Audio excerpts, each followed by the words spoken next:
আজকের এক ঐতিহাসিক সংবাদ সম্মেলন। এই সংবাদ সম্মেলনে বক্তব্য রাখতে চলেছেন বাংলাদেশের রাজনৈতিক ইতিহাসে সবচেয়ে গুরুত্বপূর্ণ নির্বাচনের পরে ভবিষ্যৎ বাংলাদেশকে গণতান্ত্রিকভাবে এবং অর্থনৈতিকভাবে কিভাবে তার উত্তরণ ঘটবে এবং এই নির্বাচন সম্পর্কে আমাদের ভবিষ্যৎ প্রধানমন্ত্রী যিনি বিপুল ভোটে জনগণের ম্যান্ডেট লাভ করেছেন আগামী নির্বাচন দেশকে শাসন করবার জন্য পরিচালনা করবার জন্য। আজকে এক দীর্ঘ সংগ্রামের পরে বাংলাদেশ জাতীয়তাবাদী দলের প্রায় ৬০ লক্ষ নেতাকর্মীর বিরুদ্ধে মামলা, ২০,০০০ নেতাকর্মীকে হত্যা, প্রায় ১৭০০ নেতাকর্মীকে গুম করে দেওয়ার পরে জানুয়ারির ২৪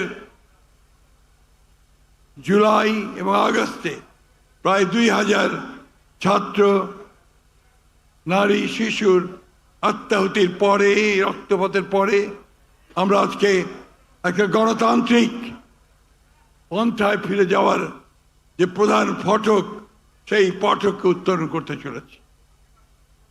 বিগত নির্বাচন প্রমাণ করেছে যে জনাব তারেক রহমানের নেতৃত্বে বাংলাদেশ জাতীয়তাবাদ যেমন ঐক্যবদ্ধ, ঠিক তেমনিভাবে 18 কোটি মানুষও ঐক্যবদ্ধ।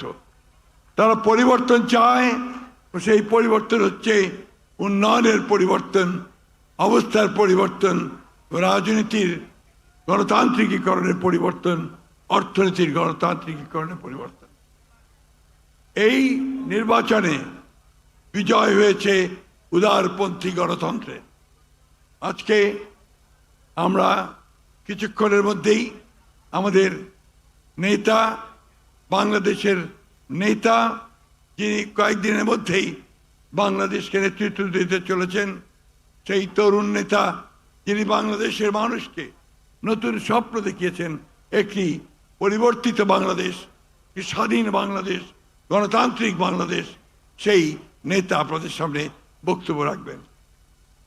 আমি আমার কথা এই বলে শেষ করতে চাই, আসুন আজকে আমরা আমাদের এই তরুণ নেতা তারেক রহমানের হাতকে শক্তিশালী করি। আমরা বাংলাদেশের যে নতুন সূর্য উদিত হয়েছে, সেই সূর্যের আলোয় সবাই আলোকিত হই। আমরা সত্যিকার অর্থেই একটা শান্তির বাংলাদেশ, ভালোবাসার বাংলাদেশ, গণতন্ত্রের বাংলাদেশ আমরা গড়ে তুলি সবাই মিলে।